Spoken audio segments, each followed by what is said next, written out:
ಮುಖ್ಯ ನ್ಯಾಯಮೂರ್ತಿ ಸೂರ್ಯಕಾಂತ್ ಅವರ ಹೇಳಿಕೆಯೊಂದು ದೊಡ್ಡ ಮಟ್ಟದ ಚರ್ಚೆಗೆ ಕಾರಣವಾಗಿದೆ.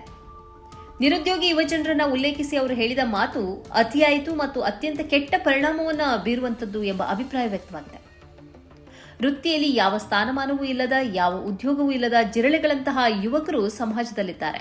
ಅವರಲ್ಲಿ ಕೆಲವರು ಮಾಧ್ಯಮ, ಸಾಮಾಜಿಕ ಜಾಲತಾಣ, ಆರ್ಟಿಐ ಕಾರ್ಯಕರ್ತರು ಮತ್ತು ಸಾಮಾಜಿಕ ಕಾರ್ಯಕರ್ತರಾಗ್ತಾರೆ. ಅನಂತರ ಅವರು ಎಲ್ಲರ ಮೇಲೂ ದಾಳಿ ಆರಂಭಿಸುತ್ತಾರೆ ಎಂದು ಮುಖ್ಯ ನ್ಯಾಯಮೂರ್ತಿ ಸೂರ್ಯಕಾಂತ್ ಹೇಳಿದ್ದಾರೆ. ನಿರುದ್ಯೋಗಿ ಯುವ ಸಮೂಹವನ್ನು ಮುಖ್ಯ ನ್ಯಾಯಾಧೀಶರು ಜಿರಳೆಗಳಿಗೆ ಹೋಲಿಸಿ ಅವಮಾನಿಸಿದ್ದಾರೆ ಎಂಬ ಅಭಿಪ್ರಾಯವಾಗಿದೆ.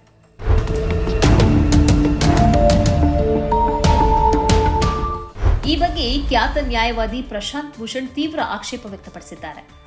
ನ್ಯಾಯಾಲಯದ ಗಮನಕ್ಕೆ ಬಂದಿರುವ ನಿರ್ದಿಷ್ಟ ಯುವಕರು ಬೇಜವಾಬ್ದಾರಿತನವನ್ನು ಹೊಂದಿರಬಹುದು, ಆದರೆ ಮುಖ್ಯ ನ್ಯಾಯಾಧೀಶರ ಹೇಳಿಕೆ ವಿಶಾಲ ಅರ್ಥವನ್ನು ಹೊಂದಿದೆ. ಅವರು ಸಮಸ್ತ ಯುವ ಸಮೂಹವನ್ನು ಉಲ್ಲೇಖಿಸಿ ಮಾತನಾಡಿದ್ದಾರೆ. ಅವರ ಹೇಳಿಕೆಯು ಫ್ಯಾಸಿಸ್ಟ್ ಆಡಳಿತದ ದೃಷ್ಟಿಕೋನವನ್ನು ಪ್ರತಿಬಿಂಬಿಸುತ್ತದೆ.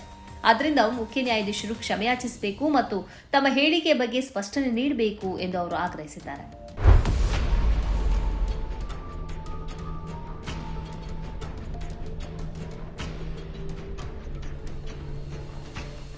ಇತ್ತೀಚಿನ ವರ್ಷಗಳಲ್ಲಿ ನ್ಯಾಯಾಲಯ ತನ್ನ ವಿಶ್ವಾಸಾರ್ಹತೆಯನ್ನು ಕಳೆದುಕೊಳ್ಳುತ್ತಿದೆ ಎಂಬ ಆರೋಪ ಇದೆ.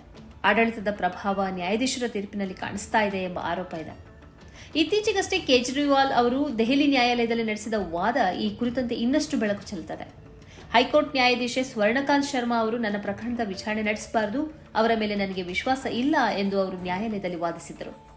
ನನ್ನ ಪ್ರಕರಣದ ವಿಚಾರಣೆಯಿಂದ ಅವರು ಹಿಂದಕ್ಕೆ ಸರಿಯಬೇಕು ಅಂತ ನೇರವಾಗಿ ಹೇಳಿದರು. ಇದೀಗ ಅವರು ಈ ಪ್ರಕರಣದಿಂದ ಹಿಂದಕ್ಕೆ ಸರಿಯುವ ಮೂಲಕ ಒಟ್ಟು ವ್ಯವಸ್ಥೆಯಲ್ಲಿ ನಾಗರಿಕರ ಅಪನಂಬಿಕೆಯನ್ನು ಅವರು ಪ್ರತಿನಿಧಿಸಿದಂತಾಗಿದೆ. ಅಲ್ಲದೆ ದೆಹಲಿ ಹೈಕೋರ್ಟ್ನ ನ್ಯಾಯಾಧೀಶರು ತಿಂಗಳುಗಳ ಹಿಂದೆ ಕಂತೆ ನೋಟಿನ ಕಾರಣಕ್ಕಾಗಿ ಸುದ್ದಿಯಲ್ಲಿದ್ದರು. ಅವರ ಮೇಲೆ ಪಾರ್ಲಿಮೆಂಟ್ನಲ್ಲಿ ದೋಷಾರೋಪ ಅಥವಾ ಇಂಪೀಚ್ಮೆಂಟ್ ನಡೆಸುವುದಕ್ಕಾಗಿ ತಯಾರಿಯೂ ನಡೆದಿತ್ತು. ಆ ಬಳಿಕ ಅವರು ನಿವೃತ್ತಿಯಾದರು. ಇತ್ತೀಚಿನ ವರ್ಷಗಳಲ್ಲಿ ದೇಶದ ವಿವಿಧ ನ್ಯಾಯಾಲಯಗಳು ನೀಡುತ್ತಿರುವ ತೀರ್ಪು ಮತ್ತು ನ್ಯಾಯಾಧೀಶರ ಅಭಿಪ್ರಾಯಗಳು ವಿವಾದಕ್ಕೆ ಕಾರಣವಾಗುತ್ತಿವೆ, ನಾಗರಿಕರಲ್ಲಿ ಅನುಮಾನವನ್ನು ಹುಟ್ಟಿಸುತ್ತಿವೆ.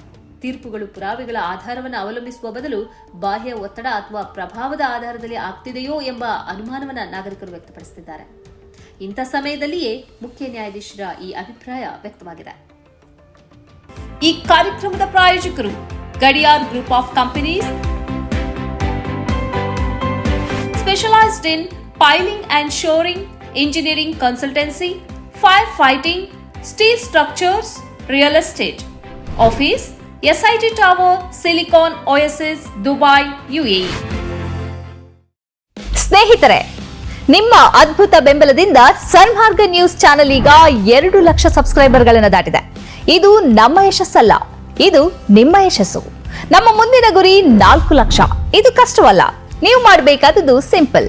ನೀವು ಸನ್ಮಾರ್ಗ ನ್ಯೂಸ್ ಚಾನೆಲ್ ವಿಡಿಯೋವನ್ನ ನಿಮ್ಮ ಸ್ನೇಹಿತರಿಗೆ, ಕುಟುಂಬದವರೊಂದಿಗೆ ಹಂಚಿಕೊಳ್ಳಿ ಮತ್ತು ಅವರಲ್ಲೂ ಸಬ್ಸ್ಕ್ರೈಬ್ ಮಾಡಲು ಹೇಳಿ. ನೀವು ಶಕ್ತಿಯನ್ನು ಕೊಡಿ, ನಾವು ನಿಖರ ಸುದ್ದಿ ಕೊಡ್ತೇವೆ. ಧನ್ಯವಾದಗಳು.